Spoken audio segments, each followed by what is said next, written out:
ଆଜିର ସ୍ୱାର୍ଥପର ଦୁନିଆରେ ଯେଉଁଠି ଭାଇ ଭାଇଙ୍କ ମଧ୍ୟରେ ତିକ୍ତତା ବଢ଼ି ଚାଲିଛି, ସେପରି କ୍ଷେତ୍ରରେ ସାନ ଭାଇର ମୃତ୍ୟୁ ଖବର ଶୁଣି ବଡ଼ ଭାଇର ମୃତ୍ୟୁ ହୋଇଛି।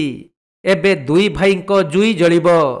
ଦିନେ ହାତ ଧରାଧରି ହୋଇ ଛୋଟରୁ ବଡ଼ ହୋଇଥିଲେ। ଦୁହେଁ ଦୁହିଁଙ୍କୁ ଘଡ଼ିଏ ନ ଦେଖିଲେ ରହିପାରୁନଥିଲେ। ହୁଏତ ଦୁଇ ଭାଇଙ୍କ ଏପରି ଭଲ ପାଇବା ଦେଖି ସହିପାରିଲାନି ନିଷ୍ଠୁର ବିଧାତା। ଶେଷରେ ସାନ ଭାଇର ମୃତ୍ୟୁ ଖବର ଶୁଣି ଆଖି ବୁଜି ଦେଇଛି ବଡ଼ ଭାଇ। ଏଭଳି ଏକ ଅତି ଦୁଃଖଦ ଘଟଣା ଘଟିଛି ମୟୂରଭଞ୍ଜ ଜିଲ୍ଲା ମୁରୁଡା ବ୍ଲକ ଅଧୀନ ବଳଦିଆ ଗ୍ରାମରେ। ସେଇ ତ ସୁଧି କରିବା ଯାଇଥିଲେ, ସେଠୁ ତେଲ ପକେଇ ଦେଇ ଯାଇଥିଲା ଛୁଆଟା ଦେଇକି ଗାଡିରେ ଧକ୍କା ଖାଇକିରି ସେ ହେଲେ ଆଉ ଆକ୍ସିଡେଣ୍ଟ ହେଇଗଲା। ଆର ପୁଅଟା ସେଠିକାର ଖବରଟା ଶୁଣିକିରି ତ ଇଏ ତ ହେଇଗଲା। ତେବେ ବଳଦିଆ ଗ୍ରାମର ଲସଟୁଡୁଙ୍କ ସାନ ପୁଅ ଲୁକାଇ ଟୁଡୁ ଗତକାଲି ଦିନ ପ୍ରାୟ 11ଟା ସମୟରେ ନୂଆଗାଁ ପେଟ୍ରୋଲ ପମ୍ପ ନିକଟରେ ବାଇକ୍ ଦୁର୍ଘଟଣାରେ ଗୁରୁତର ହୋଇ କଟକ ବଡ଼ ମେଡିକାଲକୁ ଚିକିତ୍ସା ପାଇଁ ସ୍ଥାନାନ୍ତରିତ ହୋଇଥିଲେ। ହେଲେ ବିଳମ୍ବିତ ରାତିରେ ସାନ ଭାଇ ଲୁକାଇଙ୍କ ମୃତ୍ୟୁ ଖବର ପାଇ ଘରେ ଥିବା ତାଙ୍କ ବଡ଼ ଭାଇ ପାଲୁ ଟୁଡୁ ଦୁଃଖରେ ମ୍ରିୟମାଣ ହୋଇ ଭାଙ୍ଗି ପଡ଼ିବା ପରେ ହଠାତ୍ ହୃଦ୍ଘାତରେ ମୃତ୍ୟୁବରଣ କରିଥିଲେ।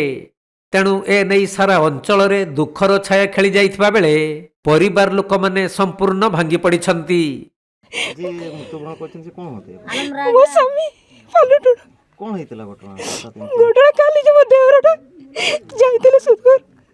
ସେଇଠି ତାର ଆକ୍ସିଡେଣ୍ଟ ହେଇଗଲା। ତାପରେ ବାରିପଦା ନେଇଗଲେ, ବାରିପଦାରେ ତାକୁ କଟକ ପଠେଇଲେ।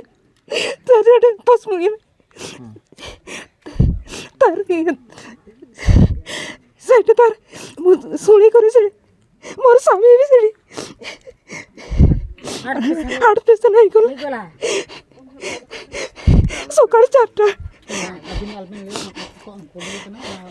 ମୋ ସ୍ୱାମୀ ଆଉ 2ଟା ଛୁଆ, ସେଠି ଛୋଟ ଛୁଆ ମାମାଲି ଆଉ ଦୀପାଲି। ତେବେ ମୃତ୍ୟୁବରଣ କରିଥିବା ସାନ ଭାଇ ଅବିବାହିତ ଥିବା ବେଳେ ବଡ଼ ଭାଇଙ୍କ ସ୍ତ୍ରୀ ମମିତା ଏବଂ ତାଙ୍କର 2 ଝିଅ ଏବେ ଅସହାୟ ହୋଇପଡ଼ିଛନ୍ତି।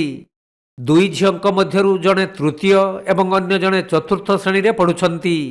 ତେଣୁ ଏମାନଙ୍କ ପାଠ ପଢ଼ିବା ବ୍ୟବସ୍ଥା କରିବା ସହ ସହାୟତା ପାଇଁ ସ୍ତ୍ରୀ ମମିତା ନିବେଦନ କରିଛନ୍ତି। ଦିନ ମଜୁରିଆ ଭାବେ କାମ କରି ପେଟ ପୋଷୁଥିବା ପରିବାରର ଏପରି ଦୁଃଖଦ ଘଟଣାକୁ ନେଇ ସ୍ଥାନୀୟ ସମାଜସେବୀ ଅଞ୍ଜନ ନାୟକ ଓ ଅଜୟ ବେହେରା କିଛି ଆର୍ଥିକ ସହାୟତା ଯୋଗାଇ ଦେଇଥିବା ଜଣାପଡ଼ିଛି।